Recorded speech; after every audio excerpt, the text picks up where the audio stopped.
So guys, it's VR Friday, and more of you are telling me in the comments section about how you actually managed to get yourself an Oculus Quest, which is insane because, to be completely honest with you, they're all out of stock. And sometimes they do come into stock for like a few seconds, but then they're gone again. So I think it's fair to say we can see that the demand is there. So today, I'm going to show you guys my top 10 list of VR games that I think you should play when you get yourself that brand new shiny VR headset. Just before we begin, you guys are just absolutely amazing. The number is now up to 6.3%. That's the number of people subscribed watching these videos. So if you like this video and you're part of that 93.7% of people that aren't yet subscribed, I post tech videos daily and VR videos on Mondays and Fridays. So if this floats your boat, make sure to subscribe, follow me on my social media, because I want to hear what you guys have to say. Join our Reddit, I want to see you guys posting those spicy memes there, and join our Discord if you just want to chat. Without further ado, let's get into this list. So basically what's going to happen here is I'm going to show you the games. They're not in any particular order at all. While I'm telling you the games, I'm going to show you gameplay of them, and I'm also going to explain to you what the game actually is. Now, today's video is paid games, and then Monday I'm probably going to do a video about top free games that you might want to get when you're starting off, because VR games can be expensive, and I do know that. First game we have on the list, again, these are in no particular order whatsoever, is obviously Beat Saber. Now, this game is all over the internet, so if you haven't heard of it, I don't know where you've been. But this is a beat game, and this game has truly come so goddamn far from when it started. All the mods you can get, all the custom songs. It's not just the songs that are in the game now. If you don't know about this, you can add custom sabers, you can add custom blocks, custom colors, custom music, and people are constantly coming out with better songs. This game is just has something about it. When you hold those sabers and slap those blocks, it's just so unbelievably satisfying for some reason. You could play this game for hours, and it's fun for the entire family. I play it, my mom plays it, we play it together. There's a party mode. To be completely honest with you, this game is probably the highlight of VR right now, except for Half-Life Alyx, but that does not exist for the Quest, especially now that the 360 levels have come out, where you can just completely disorientate yourself and lose track of where the hell you are in the room and probably kill yourself. But that's why this is number 1 on my list, because this is like the first game that came to my head when I was making this list, and I bet you can tell why. The next game on my list is Vader Immortal. Now, this is a Star Wars game for the Quest. They've made multiple versions of it now. I believe there's Episode 1, Episode 2, and Episode 3 now. I think 3 came out. It's an absolutely beautiful game with incredible graphics and an absolutely great storyline. When you first enter the game, there's a dojo where you can train with your saber, and to be completely honest with you, that's the first thing I went into when I started it. The game does have those kind of elements where I kind of back away a little bit. It can get dark, and the characters can come a little bit close to you and invade your personal space, but that's part of the game, and that's the beauty of VR. You almost feel your presence in that room with the characters. And going back to the dojo, it's absolutely great. You can use your saber to reflect shots, and you can use the force to attack the monsters and robots around you. This game is definitely a must-have for the Quest if you're a Star Wars fan, or if you just want to have fun with a lightsaber. The next game is an absolute classic. We're talking about Job Simulator. Now, this is a little bit controversial. I don't think this would be on everyone's list. I always remember this being like the first game all the YouTubers were releasing when VR came out. They were all playing this game, and this is still one of the very first games that I give to people when they come over to try VR for the first time. It's also one of my most played games because it's a nice game to kind of give to people when they're starting off. The graphics aren't necessarily realistic, but they do definitely show you what you can do with VR. With all the different scenarios, with the cubicle,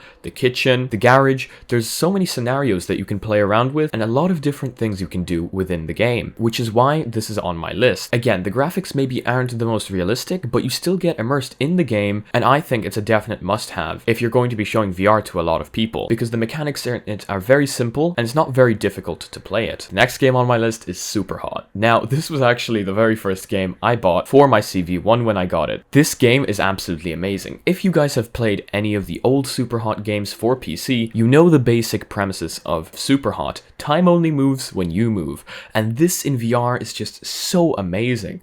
I don't know what it is. It's just that sense of power that you have from being able to stop everything when you stop. The game, of course, is the same as it was for PC, but you actually get to be inside the game. You get to shoot shoot your red friends, while having to navigate through the levels, managing your time as best as you can. And of course, you can always do some really sick Matrix moves while you're at it. The next game we have is Robo Recall Unplugged. Now, I actually got this game with my CV1. This game is absolutely unbelievable. I was very stunned with how incredible the graphics looked on the CV1, and of course they had to be turned down for the Quest, but the game is still unbelievably amazing. The gameplay is still the same, and it's absolutely great. The guns are always at your holsters, or the shotguns are behind your back, and you can pull them out and shoot the rogue robots that are coming to attack you. And the storyline of the game hasn't changed at all, so if you've played it on any other headset, the storyline is still the same. The only difference is you don't have that annoying cable annoying you, and you can turn around full 360, which, according to me, just adds that little bit of flair to the game, because I believe having the cable there ruins the immersion for any game. When somebody makes an Unplugged game for the Quest, I definitely replay it, even if I've played it before. The next game is for all you The Walking Dead fans out there, or for just literally anyone that likes killing zombies, because the next game we're talking about is Arizona Sunshine. Now, this game has also existed for quite some time, but it recently came out for the Oculus Quest. The premise of the game is pretty simple. You walk around Arizona Sunshine killing zombies. This game originally has an online mode on PC. I don't really know whether it has an online mode for the Quest, and if you enjoy killing zombies in any way, shape, or form,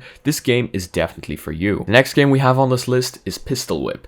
Pistol Whip, it's a beat game, and when it came out, it was actually compared to being the next Beat Saber. But according to me, you can't make that comparison because you really have to have both of them. They're very different. Pistol Whip, you have guns instead of sabers, and you have to shoot at targets coming in front of you instead of slapping blocks. Therefore, according to me, these two games are very different, but they are both beat games, and if you're into those in any way, I would definitely say get both. The next game I have is another classic, I Expect You to Die. In this game, you're an agent, and you have to go through a bunch of different puzzles and get out of sticky situations. This game again was a classic for me because I got it when I first got my Rift S. So if you're into puzzle solving games in any way, and you want to have the powers like telekinesis, I would definitely say try I Expect You to Die. The next game is for all you searching for thrills out there, or for all you that are scared of heights, because the next game is The Climb. Now this game, when it came out for PC, was applauded for its beautiful graphics and incredibly realistic feel. In this game, you're a climber climbing mountains, trying to get to the very top, and you have to be careful not to fall.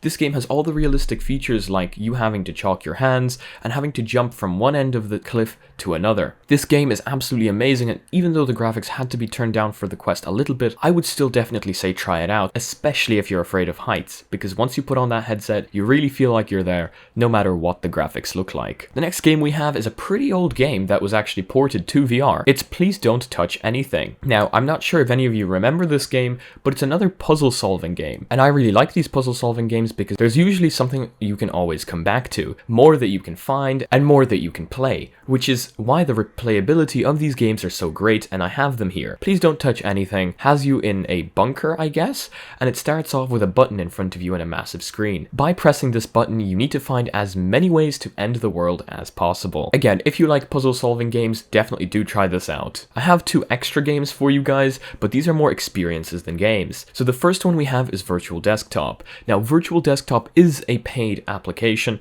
but it is absolutely insane. If you have a VR-ready PC or a VR-ready laptop, this will allow you to play Steam VR games on your Quest wirelessly, which is why I just need to have it here, because I have this bought and it is absolutely insane and it works so well over 5 GHz. I actually made a video about this. If you want to check it out, it's right up here. So that's why I need to have this in there, because it just works so well and it's incredible for increasing your library of games. With this, you could even play Half-Life Alyx wirelessly and not have to worry about lag or cables. And the next experience we have is Richie's Planck Experience. This game is another one for all you out there that are scared of heights. In this game, you are in an elevator that takes you to the gazillionth floor of a building with a plank on top, and you have to walk the plank. At the very end, you can either jump off or crawl back to the elevator crying. Either way, it's an incredible experience, and if you do decide to jump off, your brain does get confused and you might fall over, which just proves how incredible VR is. Just don't injure yourself, please. So guys, that's going to be it for this video. I really hope it helped you guys out. I hope you found some games that you might enjoy. Again, some of these were pure classics, and some of them I just needed to put in because of how incredibly amazing they are and how much fun times I have had in these games. So once again, if you guys liked this video, make sure to give it a thumbs up. And if you're part of that 93.7% of people that aren't subscribed yet, make sure to subscribe. I'd love to have you in the community. Once again, I post tech videos daily, and I post VR videos on Mondays and Fridays. Follow my social media here and here, join our Discord and our Reddit. If you want to be notified of future videos, make sure to subscribe, ding my bell, and see you again in the next one. Peace. You didn't see that. You didn't see that.